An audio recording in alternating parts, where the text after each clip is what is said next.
I think at the national level, Kerala tourism has really shown the rest of the country on the power of tourism and what tourism can deliver to a state, not just in economic terms, but also in terms of employment, in terms of what it can generate to the society as a whole. So I think there's a lot to be proud about. But when we benchmark ourselves internationally, we've done well, but there are several others who have done much better, perhaps equally well, and there is a lot more of a learning curve that we need to look at. And I think for Kerala tourism, we are probably at a very interesting inflection point, because we have been growing aggressively for several decades now, and I think we are probably approaching the territory where growth is going to flatline. And I think it's important for us to look at how we will address this and what strap-on boosters will we put on this rocket called Kerala tourism to take it to the next level of orbit. And I think today, the important thing that we need to look at is that the context has changed tremendously. For one, I think we've had COVID, and that has perhaps altered tourism like no other influence has altered forever. So some of the things that COVID has done is that it has speeded up the adaptation of technology. It has made it has center stage sustainability and a responsible and a green agenda like never before. And it has also changed the way that we do business. And I think we need to be able to understand what that impact means and see as to how we can harness that to take us to a higher growth trajectory. The second is that, as I said, that we are at a stage where there is a real risk of flatlining, and we need to see as to what is it that we can do differently for us to sustain our growth. So the product offering, as Mr. Jayakumar has said, is not going to change. Kerala is what it is. And 4 pillars that Kerala has always relied on are beaches, backwaters, hill stations, and Ayurveda. And that will continue to be the main focus of what we do. But what we need to do is to change the way we organize our products. We need to reorient the products that we have to suit the demography. Today, the world over, a lot more youngsters are traveling than ever before. And they also have a lot more money than they had before. So essentially what this means is that the product has to be reoriented to cater to this population. So a younger demography means your holiday is not going to be a nice hotel suite with a good view.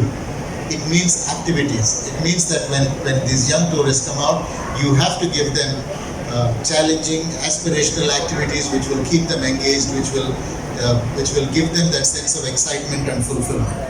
And I think we need to see as to how we can adapt the products to do that. The second is that today we live in an age of social media, and we have many people who travel for aspirational value and bragging rights, if you like, but every travel is about Instagrammable moment. Today, youngsters think it is better to do skydiving in Dubai rather than to own a car, because it's experiences and it's about showing others what you have done that becomes very vital. And I think which is why the whole product of Kerala needs to reorient itself to see as to how we can create these Instagrammable moments. Which are the selfie points? What are the areas that you really want people to be doing? And you should always understand that when somebody gets onto social media and does bragging on the internet, it is working for you as much as it is working for him.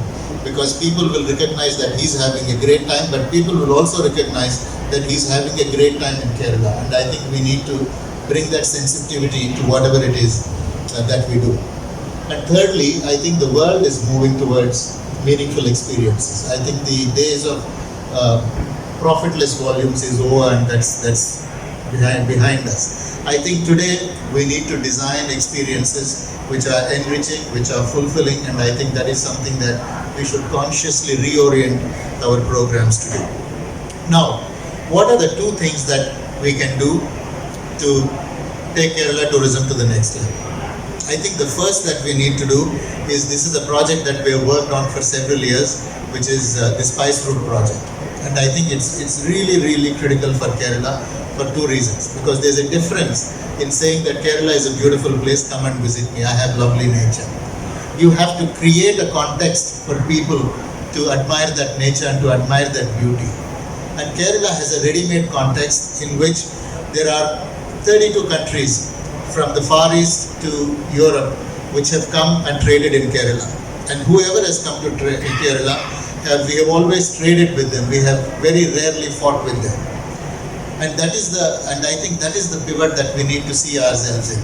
And when we go and create a context, and somebody say in France or in Spain, you say that this is a country, Kerala is a place where all of Europe has come, and you will see that there are remnants of your heritage, and you can discover that heritage in a far off state, in a far off place like Kerala. That is the context that we need to create.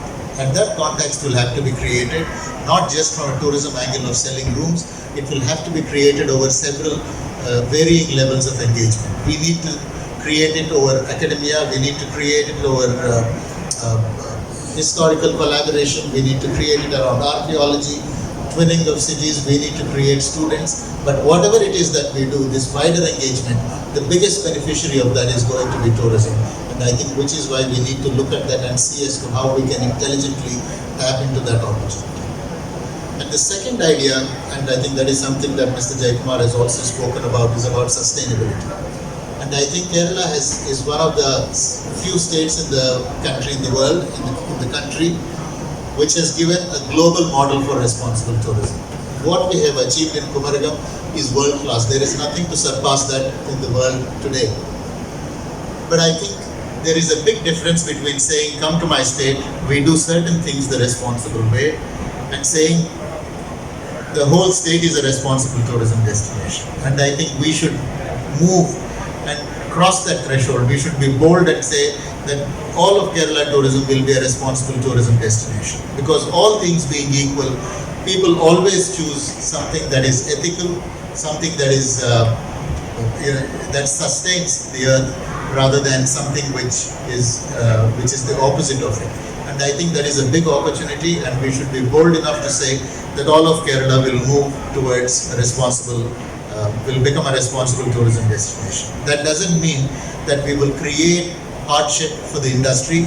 It doesn't mean that we will set the benchmark so high that the industry will struggle to achieve it. What we need to do is to first start with the point where we say we are going to be a responsible state, and we will have responsible tourism all over, and then define your standards in a way that we start with a low base, but we kind of keep improving it as we go along. And I think if we do that, we will be able to uniquely position ourselves from a moral, ethical point of view in the world. And I think that is something that sits with the genius of Kerala, and we will make a more compelling destination for people to visit. The second thing that I want to explore is infrastructure. And there is always this conflict between consolidating existing destinations and opening new destinations. And I think over the past 25-30 years, we have invested in infrastructure in several destinations. And I think now the time is right to consolidate them and create destinations into world-class iconic destinations, which means that you just have to cross all the dots, build upon, leverage upon the infrastructure that is already there, and make it work meaningfully in a cogent way, which means that you need to have good signages, good walkways, make it barrier-free, accessible to people with disabilities. So the whole thing which goes, and I think we've already done 70 to 80% of the work. So I think if we put this other 20%, we will be able to create destinations that are world-class. And I think the time is now right for us to go all out for it and make this happen. That is not to say that we should not open new destinations. We should open new destinations. There are political compulsions, and there are ways in which we need to address aspirations from other places. But the way to do it is that when we have a budgetary allocation, we need to ensure that there is a division between how much money you will put for consolidation and how much money you will put for new destinations. And several years ago, we had a 60-40 ratio, or 60% where we had invested back in existing destinations. And I think a good thumb, a benchmark like that will be very useful in ensuring that we are able to move ahead. The second idea is again waste management, and I think there is no going away from it. And I think if there is one big weakness that Kerala has got, it is the way that we are able to manage our garbage and our waste. And I think the most critical thing to understand is that the understanding of people and the expectation of people who come from abroad on the quality of waste management tends to be much higher than what the local population thinks is par for the course. And I think we need to build this sensitivity, and we need to really work to clean out the destinations that we work in. And I think the way that it can be done is that we need to have a tripartite arrangement in which the panchayat or the local body is whatever is the money, whatever they are doing. The second is, I think the industry should get involved, and the industry will not sit at the table which makes the decisions unless you put in the money. And I think the industry, suppose if it is Kumaragam and there are 50 hotels, I think the hoteliers should also sit and say they should have a say in how the management destination is managed. And to be able to do that, you need to put some money on the table for your voice to be heard. And that money need not be a large amount. We can create a fund in which the state government puts some money, and either it matches, or even to begin with, perhaps the industry can put 10-20%. Over the years, we can increase it. But if we take that money to the table, you are on an equitable basis with the local body, and you are able to say that this is what we need to do, this is the standard that we expect. And as Mr. Jaykumar said, your hotel can be the most wonderful place. But when you step out of the hotel, if it is not, if the upkeep is poor, the whole destination is going to suffer. So I think we need to have, the industry should take a more active position, and I think Kerala Tourism should also create some kind of a modicum in which we have greater control over how we manage our garbage. The third point is that today we live in a world of anxious travelers, because when you're on a leisure trip, nobody wants to take the risk of falling ill, and I think that's very important for us to look at how we prepare our destinations, equip them to be able to manage this COVID anxiety, because it's not the virus that you need to kill. You have to kill the anxiety in the traveler, and that will only happen when you're able to, at the destination level, from public washrooms that they use to the places that you go to, you have to sanitize and maintain it at a certain quality level and hygiene, that the traveler is reassured that he is not going to fall sick when he goes there. And my next theme is going to be on marketing, and I think there are some things that we need to look at straight away. And I think the first thing that we need to do is, we all know that because of COVID, the industry has suffered the most. That's the old story. But I think the most important thing that we should realize is, whoever brings in the money is good for you, is good for the business, is good for the state. And you should not overlook the domestic market. Because one statistic that everybody should have at the back of their mind is that India receives 11 million international tourists every year. But India sends out 25 million Indians to foreign destinations, and cumulatively they spend $26 billion US. That's the size of purchasing power that there is in the country. And it is foolish for us to think that the British are going to come or the French are going to come and do this. At least when you're transitioning, you need to have a clear strategy to see as to how you can break into this purchasing power, especially when people are also reticent to traveling out now. I think we should have a very clear strategy at the level of Kerala to break into this. How do we make sure that we get more people to Kerala, get people to spend that money? Every dollar saved is a dollar earned. It works at the macro level, and it can work for Kerala. That is something that we need to do. The second idea for marketing is that we need to deepen the markets. And one thing that I have noticed is, when I was Joint Secretary in the Ministry of Tourism, we started this idea of doing a marketing plan at the beginning of the year. So what it does is the pivot of it is very simple. Is you look at any country, suppose say the UK, you take a look at how many citizens of United Kingdom are going out on an international holiday. And then you look at how many people are coming to India. And then you look at what are your other competing destinations and what is the size that they are getting. And at the national level, and UK is our number one, after the US, both are less than 2%. And several of the markets that we do, like Germany, like France, etc., they're all less than 1%. Now, what does that mean? To open up a new market takes a lot of money and a lot of effort. To build incrementally is just additional cost. So it is foolish for India tourism or for Kerala tourism to expand itself and to spread itself too thin. You need to focus on what your main markets are. Go into the market, have a very clear strategy to say, today I have 2%, I need to make that 4% in the next 3 years, and what is the budgetary spend I need to put, what kind of activities I need to do. And the effect that you will get, impact would be a lot more than what you are getting traditionally. So I think there has to be a method to the way that we do this, and I think Kerala should look at its percentage and look at doubling the percentage in the main markets, because especially after COVID, resources are thin. They're thin with the government, they're thin with the industry, and this is not the time to go and spread your wings everywhere. The third idea is that people travel for different reasons. 15 years ago, people would say, I'm going to have a holiday in Greece. And that means that, beach and historical and everything else. Today, people travel for far more specialized reasons. It could be a gastronomic tour, it could be Ayurveda.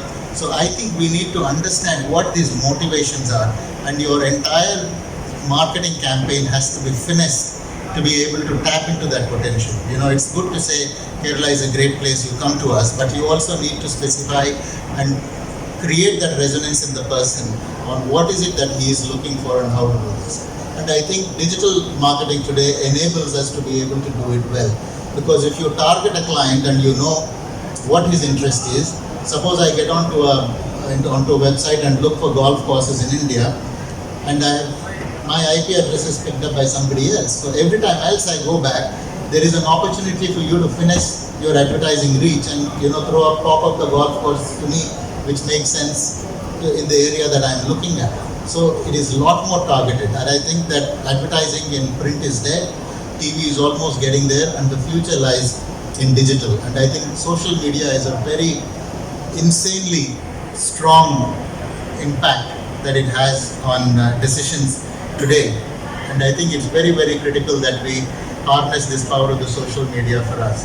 Because earlier, if you had to watch a film or buy a book, you would go to the newspaper and read a review and decide that this is what the review says and make that decision. Today, I rely more on what my sister says. If she says on Facebook that the movie is good, I know what she is looking for, and then I think that may work for me. So the power of referral of the social media is very strong, and I think we need to completely reorient ourselves to do that. And the important thing is that the government and the industry should play together. There is no point in the government going and spending money if the industry is not able to make use of it. And I'll give you a very simple example. If Incredible India goes out and spends $1 million in putting ads on Incredible India, say, in the United States, the moment that campaign is over, the most wise thing to do is that KeralaTourism should go and pitch itself.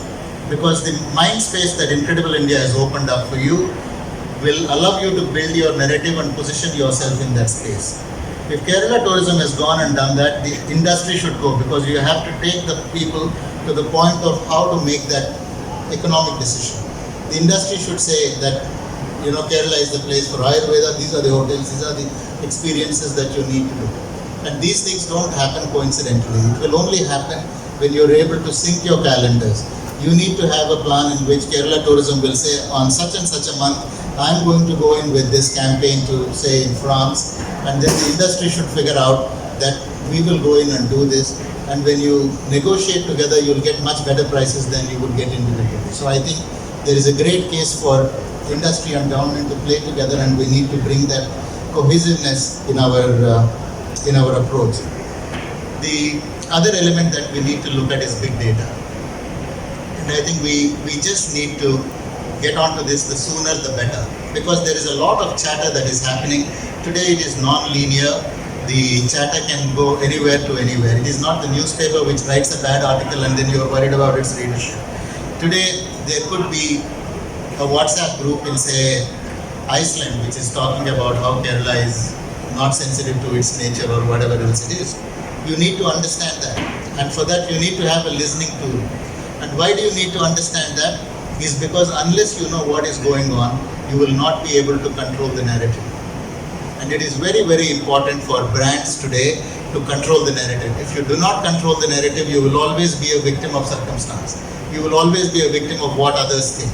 And you will be able to control the narrative because you have heard what is going on and you will know what kind of a response to give to that. It doesn't mean that you will be successful 100% of the time. But what it means is that you understand what is going on and you're responding in a way that makes sense for you to minimize the damage that you have. So one idea, and I think one example that we need to do is, by all accounts, Kerala's healthcare system is amongst the best in the world. And I think we have really been outstanding in the way we have managed COVID. But that's not the impression that goes around. In several places, people think that Kerala is the COVID capital of the world. Now, this is losing the narrative. You need to have, there will always be one bad story. But if you tell 100 good stories, then when I'm sitting somewhere, a disinterested person, I'm going to place that one bad story in the context of these 100 good stories, which you can only tell about yourself. And when I do that, my perception bias is different. But if I don't do that, you're going to become a victim of that one story which goes out. So you need to have a very clear way in which you will use big data, and you will use, find ways on how you will control the narrative. So on the healthcare issue, one of the things I think Kerala should do right away is to offer an insurance cover to all the international tourists who come. Because how do you remove the anxiety from the tourists who travel? You don't have to put it out of the government. You don't have to put it out of the traveler will pay for it. But you have to go and create a framework in which you talk to big insurance companies and you say that I had so many which will bounce back the fastest. And the ones we thought will do well, exceptionally well, are the ones at the Middle East. And the reason why they will do well is because they will be able to bundle the cost together. Because the accommodation, airline tariff, plus the sights and the sounds, whoever controls that. Because as a traveler, when I travel, I'm always looking at, okay, I've got a good rate on the hotel. Now, how much is my flight ticket going to cost? I will go there, but would I get an entry into, the place that I want to go to? So if you're able to bundle that together, and you're able to give that one cost, saying that for, say, 100,000 rupees, you go to Dubai, your flight is taken care of, hotel is taken care of. These are the things that you can do. And I think it takes the anxiety away from the tourist and it compels him to travel. So I think at KeralaTourism, one of the things that we need to do is to work on how we can bundle together the cost of different things. Now, the last theme that I want to cover is on IT. And I think this information technology is really changing the landscape of tourism like never before.